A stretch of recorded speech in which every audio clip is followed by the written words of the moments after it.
2022 में मैं पार्टी चुनाव लड़ा था। इत्तेफाक है कि जो विधायक थे भारतीय जनता पार्टी के, उनका स्वर्गवास हो गया और आगे उपचुनाव होगा। हमारी पार्टी के राष्ट्रीय अध्यक्ष जी का जो निर्देश होगा उसका हम लोग पालन करेंगे। भाजपा अभी तक तो हिंदू होने का सर्टिफिकेट बांट रही थी, अब वो संत होने का भी सर्टिफिकेट बांट रही है। वरना वही शंकराचार्य जी जो अडानी और अंबानी की शादी में जब जाते हैं तो प्रधानमंत्री जी उनके पैर छूते हैं, तब तो ये प्रश्न कभी उठे नहीं। आज अगर मस्जिद में बुलडोजर चला है, याद रखो उत्तर प्रदेश के लोगों, कल ये बुलडोजर मस्जिद में भी चलने का काम करेगा। और आप लोगों ने देखा भी, मतलब सैकड़ों से ज्यादा मंदिरों को बुलडोजर चलाने का काम योगी जी की सरकार ने कर दिया, उत्तर प्रदेश की सरकार ने कर दिया। हमारी समाजवादी पार्टी जो है हमेशा हर संतों का, महापुरुषों का सम्मान करती है, उनकी जयंती मनाने का काम करती है, ताकि प्रदेश में, देश में अच्छा मैसेज जाए। जो लहू से न लिखी जाए वो कहानी क्या है, वक्त का रुख न बदले वो रवानी क्या है, मजबूरी हाथ है, बात है कमजोरों की, जो तूफानों से न टकराए वो जवानी क्या है। समाजवादी पार्टी के राष्ट्रीय अध्यक्ष आदरणीय अखिलेश यादव जी टिकट की घोषणा करेंगे। समाजवादी पार्टी यहाँ पे अपना विधायक बनाने का काम करेगी। ये भाजपा के नेता कहते हैं विकसित भारत बनाएंगे, विकसित भारत बनाएंगे। 9 साल हो गए हैं प्रदेश में, एक विकसित गांव नहीं बना पाए हैं। अगर हमारा गांव, हमारा क्षेत्र विकसित होगा तभी विकसित भारत होगा। कि 2027 से पहले सेमीफाइनल है फरीदपुर के लिए, और सेमीफाइनल में यानी आपको अंग्रेजी की नीतियों को फिर से चालू कराना है, तो निश्चित बात है कि आपको ये सीट समाजवादी पार्टी को जितानी है।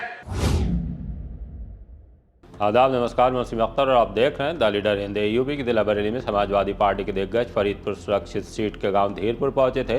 लखीमपुर खीरी के पूर्व एमएलसी शशांक यादव बतौर मुख्य अतिथि आए थे। विधायक शहीदुल इस्लाम के साथ पूर्व विधायक सुल्तान बेग, भूता ब्लॉक प्रमुख जगमोहन यादव, पार्षद राजेश अग्रवाल, शुभलेश यादव, संजीव यादव, इंजीनियर अनीस अहमद खान, सूरज यादव, पूर्व जिलाध्यक्ष शिवचरण कश्यप, महानगर अध्यक्ष शमीम खान सुल्तानी, पूर्व महानगर अध्यक्ष कदीर अहमद वगैरह मंचासीन थे। इन सभी के निशाने पर भाजपा सरकार और उसकी नीतियां थीं। संतों के अपमान की बात कहते हुए गुस्सा जताया गया। संत रविदास जयंती पर इस कार्यक्रम के आयोजक विजयपाल सिंह ने साफ कर दिया कि सपा उपचुनाव के लिए तैयार है। जहां तक विकास का सवाल है तो हमने क्या कराया था और अब क्या हो रहा है सबके सामने है। दरअसल यहां से भाजपा के विधायक श्याम बिहारी लाल का पिछले दिनों अचानक निधन हो गया था।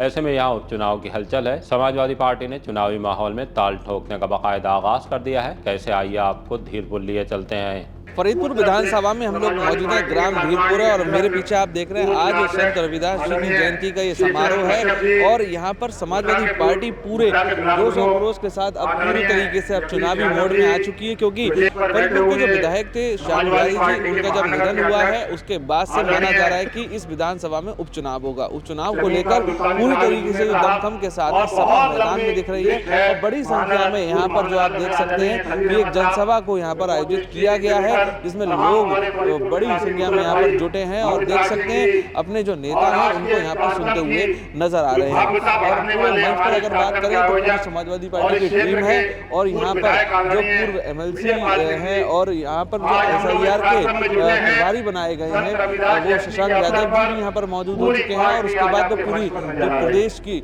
यहाँ पर टीम है और जो यहाँ पर जिले की टीम है वो सपा की यहाँ पर दमखम के साथ दिख रही है। साथ ही यहाँ पर जो मौजूदा विधायक और पूर्व विधायक हैं वो भी नजर आ रहे हैं। मंच से यहाँ पर संबोधित करते हुए जनता को क्या कहा जा रहा है, आइए सुनवाते हैं। पार्टी के राष्ट्रीय अध्यक्ष माननीय अखिलेश यादव जी के निर्देशन पर पूरे प्रदेश में हर जनपद में संत शिरोमणि रविदास जी की जयंती मनाने का आह्वान हुआ है। उसी के तहत हम लोग फरीदपुर विधानसभा के गांव धीरपुर में रविदास जी की जयंती मनाने के लिए इकट्ठे हुए हैं। ऐसा है, जो लोग संत रविदास जी से आस्था रखते हैं और उनके अनुयायी हैं, जिनको सूचना मिली है वो सभी लोग यहाँ आ रहे हैं। 2022 में मैं पार्टी चुनाव लड़ा था और बहुत ही कम वोटों से 2800 वोटों से मैं चुनाव हार गया था। अब इत्तेफाक है कि जो विधायक थे भारतीय जनता पार्टी के, उनका स्वर्गवास हो गया और आगे उपचुनाव होगा। हमारी पार्टी के राष्ट्रीय अध्यक्ष जी का जो निर्देश होगा उसका हम लोग पालन करेंगे। नहीं सर, ये क्लियर मान लिया जाए कि आप चुनाव की तैयारी में? हम लोग हमेशा चुनाव की तैयारी में रहते हैं और समाजवादी पार्टी यहाँ से जीतेगी और समाजवादी पार्टी का यहाँ से विधायक बनेगा। 2007 से 2012 तक विधायक रहा हूँ और फरीदपुर की जनता मुझे जानती है कि मैंने इस क्षेत्र में कितने बड़े बड़े कार्य किए और विकास के कार्य किए और जनता को मेरे ऊपर पूरा भरोसा है कि विधायक जी विधायक बनेंगे तो विकास अपने आप होता चला जाता है। प्रयागराज में जो संतों का अपमान हुआ है उस पर आपका क्या कहना है? प्रयागराज में संतों का जो अपमान हुआ तो राष्ट्रीय अध्यक्ष जी ने तो स्टेट में बात भी करी, माता प्रसाद पांडे जो स्पीकर है उनको भेजा गया। हम और जो क्योंकि पॉलिटिकली बड़ी क्लियर सी बात है, वो जब मांगेंगे हमारा नैतिक समर्थन है पूरा और हमने पूरा उनको भेजा गया है। और इसके अतिरिक्त मुझे लग रहा है कि जो किया जा रहा है और निरंतर आगे भी हम करते रहेंगे, कोई स्पेसिफिकली कोई हम लोग को रोका नहीं गया है। जो यहाँ पे धर्मपाल जी हैं, मंत्री हैं और आंवला से विधायक है, उन्होंने कहा है कि जो शंकराचार्य उनके आका गौकशी में संलिप्त रहते हैं, तो ऐसे तमाम आरोप लगा रहे हैं सभी में, तो क्या कहेंगे? देखिए, भाजपा की बड़ी सामान्य सी बात है कि भाजपा अभी तक तो हिंदू होने का सर्टिफिकेट बांट रही थी, अब वो संत होने का भी सर्टिफिकेट बांट रही है। वरना वही शंकराचार्य जी जो अडानी और अंबानी की शादी में जब जाते हैं तो प्रधानमंत्री जी उनके पैर छूते हैं, तब तो ये प्रश्न कभी उठे नहीं। और इस वक्त जो चूंकि उन्होंने आपत्ति माघ मेले के ऊपर उठा दी, उन्होंने प्रशासन के ऊपर आपत्ति उठा दी, तो शंकराचार्य जी उनके निशाने पर आ गए हैं। तो ये सुविधा के अनुसार किसी को संत मानते हैं और किसी को दुष्ट मानते हैं। ये अपने जो इनका एजेंडा है उस एजेंडे के हिसाब से चलते हैं। हम हर अन्याय के खिलाफ हैं। सपा लगातार संतों के सम्मान में रहती है। आज एक रविदास जयंती का नहीं सर, हमारी समाजवादी पार्टी जो है हमेशा हर संतों का, महापुरुषों का सम्मान करती है, उनकी जयंती मनाने का काम करती है ताकि प्रदेश में, देश में अच्छा मैसेज जाए, संदेश जाए। और आदरणीय विजयपाल जी ने इस विधानसभा में सेक्टर बूथ को मजबूत करने का काम किया है। गांव-गांव जाके 10वां 13वीं शादी बारात सब में ये पहुंचने का काम करते हैं। और आज की भीड़ को देख के लगता है इस कार्यक्रम की बहुत बढ़िया तरीके से तैयारी की गई है। ये सफल कार्यक्रम के लिए समाजवादी पार्टी फरीदपुर विधानसभा को मैं बहुत बहुत धन्यवाद देता हूँ। आदरणीय अखिलेश जी ने जो रविदास जयंती मनाने का कार्यक्रम हम लोगों को बरेली जनपद में दिया, संतों महापुरुषों को हमेशा सम्मान देने का काम अखिलेश जी करते हैं। और बरेली जनपद की फरीदपुर विधानसभा में माननीय विधायक जी का देहांत हो गया, उसके बाद में मुझे लगता है उपचुनाव ही जल्दी यहाँ होगा और हम लोग बहुत मजबूती के साथ अपना प्रत्याशी यहाँ उतार के एमएलए बनाने का काम करेंगे। समूचे प्रदेश में संत रविदास जी की जयंती मनाई जा रही है।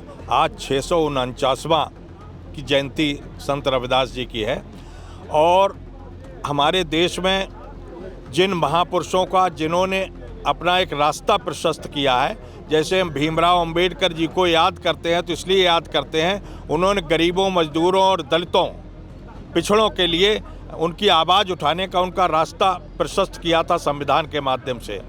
इसी प्रकार संत रविदास जी ने भी एक उनका लक्ष्य था, उन्होंने कहा मन चंगा तो कटौती में गंगा। आज हर जगह आदमी आडंबर दिखाता फिर रहा है कि नहीं हम बहुत बड़े राम भक्त हैं, बहुत बड़े कृष्ण भक्त हैं, सब हैं।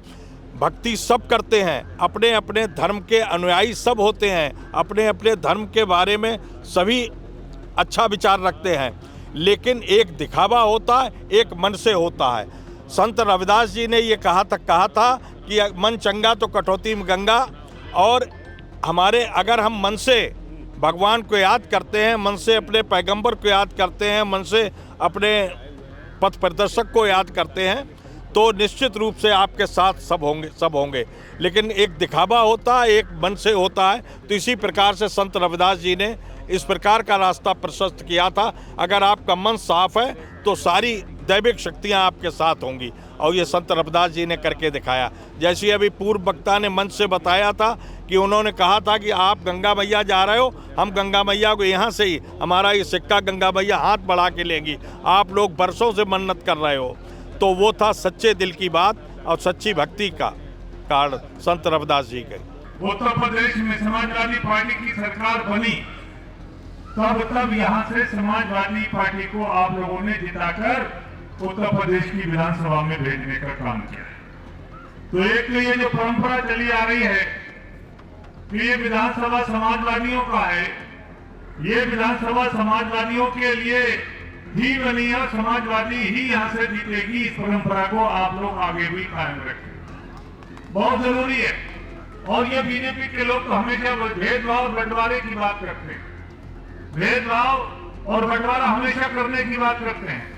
अभी आप लोग मैं तो कुछ जमीनी बात बताना चाहता हूँ। अभी कहीं पर भी मस्जिद पे अगर कहीं योगी जी का बुलडोजर चल गया, या कहीं मस्जिद पे चल गया, या कहीं मदरसे पे चल गया, तो एक तबका बहुत खुश होता था इस बात से कि अब ये काम ठीक हो गया, योगी जी इन मुसलमानों को ठीक कर देंगे। मैंने कहा था इससे 7-8 महीने पहले लखनऊ में, मैंने कहा था कि आज अगर मस्जिद पे बुलडोजर चला है, याद रखो उत्तर प्रदेश के लोगों, कल ये बुलडोजर मस्जिद पे भी चलने का काम करेगा। और आप लोगों ने देखा भी, चाहे जाओ, चाहे प्रयागराज हो, चाहे मथुरा हो, कॉरिडोर के नाम पर, कॉरिडोर का मतलब रास्ता बनाने के नाम पर, एक नहीं दो नहीं, मतलब सैकड़ों से ज्यादा मंदिरों को बुलडोजर चलाने का काम योगी जी की सरकार ने कर दिया, उत्तर प्रदेश की सरकार ने कर दिया। कि उस जमाने में जब संत रविदास जी थे, छुआछूत, गैर बराबरी, ये सब कितने चरम पे थी। उस दौर में भी वो जो जातीय असंतुलन था, जो जातिगत या सामाजिक भेदभाव था, उस भेदभाव को खत्म करने की बातें उनके उपदेशों और उनकी किताबों में हम लोगों को पढ़ने को मिलती हैं।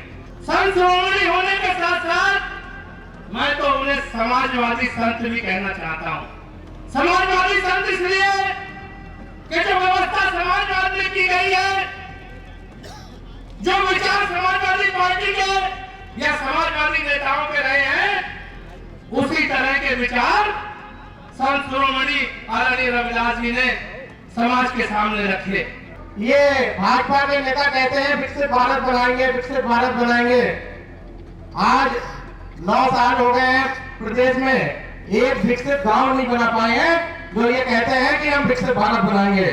विकसित भारत की शुरुआत पहले विकसित गांव से ही हो सकती है। अगर हमारा गांव, हमारा क्षेत्र विकसित होगा, तभी विकसित भारत होगा। ये 2027 से पहले सेमीफाइनल है फरीदपुर के लिए, और उस सेमीफाइनल में यदि आपको अखिलेश जी की नीतियों को फिर से चालू कराना है, तो निश्चित बात है कि आपको ये सीट समाजवादी पार्टी को जितानी है।